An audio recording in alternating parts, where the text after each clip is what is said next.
Ribeiro e Arrabal Negócios Imobiliários, 3228-7000. Unimed, cuidar de você. Esse é o plano. Interconstrutora, transformando vidas.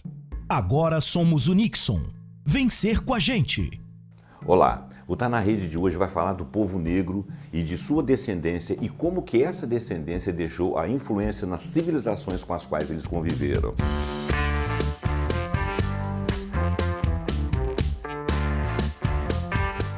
Sempre que falamos do povo negro africano, principalmente nós que vivemos 300 anos de escravidão, temos uma tendência a ter a sua cultura distanciada.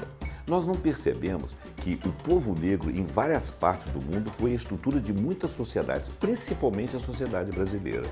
O diplomata Alberto da Costa e Silva diz que descendentes precisam saber que a história da África é tão influente quanto a da Grécia. E que na história do Brasil, ele não aparece como realmente foi. Um criador, um povoador do Brasil. Isso também tem a ver com a América do Norte e Central e também na Europa. Para Alberto da Costa e Silva, a visão do negro fora do contexto histórico era como se ele surgisse no Brasil carente de sua história pregressa. E a história da África é uma história extremamente rica e que teve grande importância na história do Brasil. Com 30 bilhões de quilômetros quadrados e cerca de 1 bilhão e 300 milhões de habitantes, as populações da África falam de 800 a 2.000 línguas, porém pouco é ensinado sobre a história e a geografia deste continente. De início, a África é o berço da humanidade. Pesquisas recentes relatam que o homem veio da África e que o povo negro foi o primeiro povo a construir civilizações. Os reinos presentes na África tinham um estado organizado e complexo muito parecido com os ditos desenvolvidos. A escravidão existia por guerras entre rivais, impondo ao perdedor trabalhar e lutar a favor da tribo vencedora. Mas a partir do século XV, espanhóis e portugueses começaram a escravizar africanos de pele escura e assim europeus de forma geral começaram a traduzir negros como escravos. A Península Arábica foi um dos primeiros lugares para onde foram levados africanos em massa, principalmente como escravizados.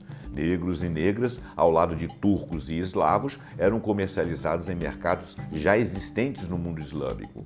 Com a expansão marítima comercial, a Europa começou a conquistar territórios que viriam a se tornar suas colônias. E com isso, a comercialização de mão de obra se tornou ainda mais frequente, pois em um país tão pequeno quanto Portugal, por exemplo, a mão de obra não era suficiente.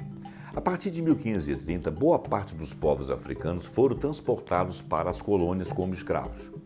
Isso esvaziou os campos na África e fez uma regressão ao estado nômade, e no final do século XIX restavam apenas 100 milhões de habitantes nessas regiões. Na Idade Moderna, a crença na inferioridade do negro os colocava na situação de submissão total. Eles eram comercializados como propriedade privada. A maior parte do continente africano, a chamada África subsaariana, é onde predomina a população negra. Esta parte do continente é diversa etnicamente, com língua, dialetos, dança, folclore, religião e outros aspectos culturais diferentes entre diversos agrupamentos. Nesta porção, a fome castiga grande parte dos habitantes. A economia é bastante dependente da produção e exportação de bens primários e ali estão os piores resultados, como altas taxas de mortalidade e baixo índice de desenvolvimento humano, o IDH. A população negra é vasta nas 3 Américas, principalmente o Brasil. Ela é visível na Europa, importante em países asiáticos, como por exemplo Índia e Oriente Médio, e chega até a Oceania. Os povos da África Negra foram de fato dilacerados e estagnados em suas vidas e economias, mas deixaram a sua marca no processo de mundialização. E os povos negros têm uma tendência de comunidade. Com seu modelo próprio, mas não menos importante, o povo afrodescendente deixou seus traços identitários em todos os aspectos na vida social.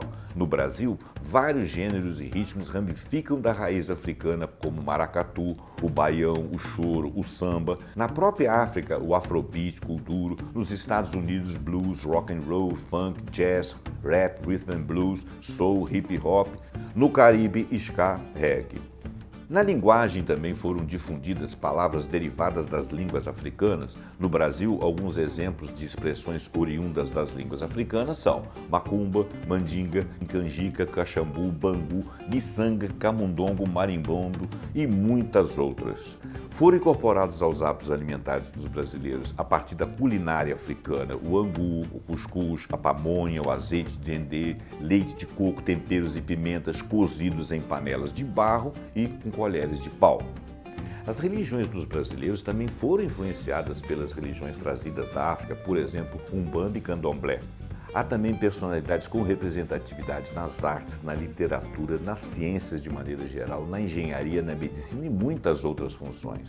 O objetivo desse Tá na Rede é valorizar a cultura africana e mostrar sua influência na história mundial.